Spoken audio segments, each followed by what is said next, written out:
Hello and welcome. This is the Market Wrap. I'm Agam, Vakil. Well, a day of weakness coming in for Indian markets, but not as bad as one might have expected, considering at one point in time we were much too deep in the red. At this point in time, the Nifty closing with losses to the tune of 7/10 of a percentage points. Gains coming in from HDFC Bank up 1.8%. The same for Britannia. Cipla as well as Mahindra and Mahindra also advancing in trade, Bharti Airtel as well among some of your key gainers. We have Coal India on the back of earnings declining by as much as 5%. Axis Bank, well, there is some amount of, should I say disappointment, and we're looking at a drop around 4.7% there. Hindalco, Tech Mahindra, and SPI also weighing down on the indices. As you can see, that some of these heavyweights are the reason why we have seen that weakness come in as far as the benchmarks are concerned.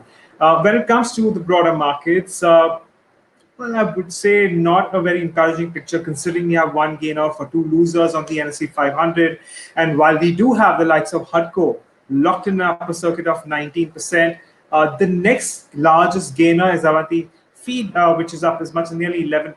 AstraZeneca, along with something like a Vodafone Idea, Jindal Stainless, Vesuvius, all advancing by 5.5%.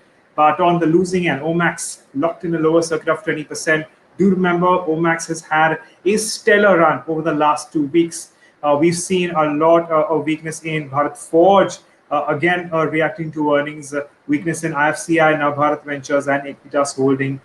Ashok Leyland wilting under pressure and moving back below the mark of 50 rupees a share. On the whole, not the most encouraging of starts when it comes to the markets, but let me get in our markets editor, Niraj Shah, for his thoughts on how he's reading things. Niraj, good afternoon. Hey, good afternoon, Agam. Interesting day today simply because the market breadth was just so terrible, and yet we had enough and more stocks which are doing well for themselves, right? The likes of the paper and companies that you mentioned, whether it's RK Damani buying or West Coast coming out with good numbers or whatever, but that set of names did well. But the other very, very crucial thing is what some of the individual parameters did as well in the session today. Now we'll talk about the market-wide parameters, but I'll throw light on a couple of names. Firstly, the kind of pullback moves or punishment that was meted out to some of the auto and auto anchors was pretty severe today. And while the commentary around cost management is looking okay, the results and the overall sluggish outlook around this opening up is a prime example. Now, this is an example, right? Bharat Forge down about 8, 9, or 9.5 or 10%. Very, very steep fall for a Bharat Forge in the session today.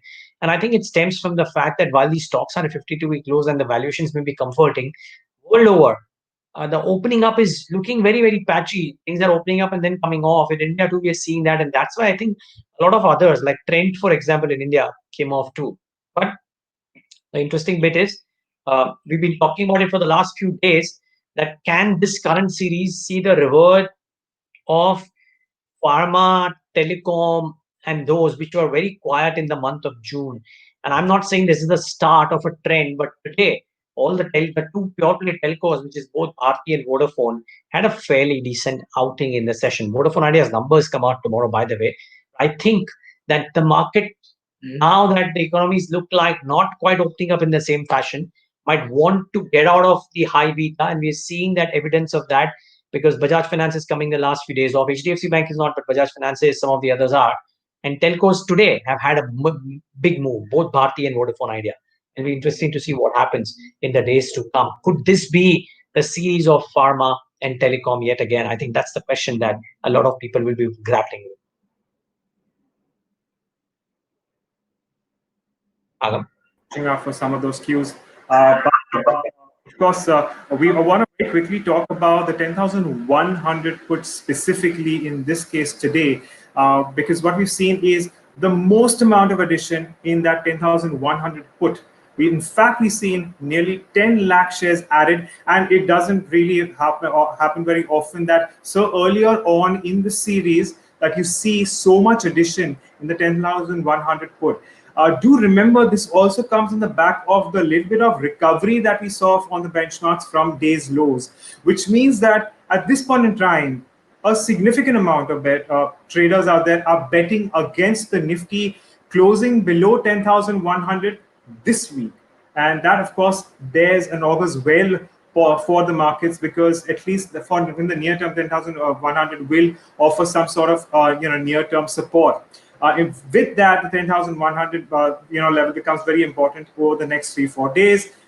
On the higher end, we're still keeping an eye on something like a 10,500, 10,600 as far as your calls are concerned. Again, Niraj spoke about some of these names in the financial space. And well, we have seen a little bit of recovery in Kotak Mahindra Bank. So I'm going to keep an eye on that one. But Bajaj Finance is the other one, which continues to stay under pressure, currently trending below the mark of 2,900, and there's a little more shock build-up coming through there. Of course, Axis Bank is the other one which stands out, which did see shorts in today's day of trade. But I'd really like to keep an eye on the power copy to see what the final figure is, because if the number of shorts are not as huge, there's always the possibility of a bounce back. So we'll be watching out for some of these cues as we move into the next few days. But 10,100 is one level that you need to watch out for the Nifty, at least in the near term over the next 2-3 days. Keep an eye on that one. But on that note, it's a wrap on the markets, but there's lots more lined up. Stay tuned to Bloomberg.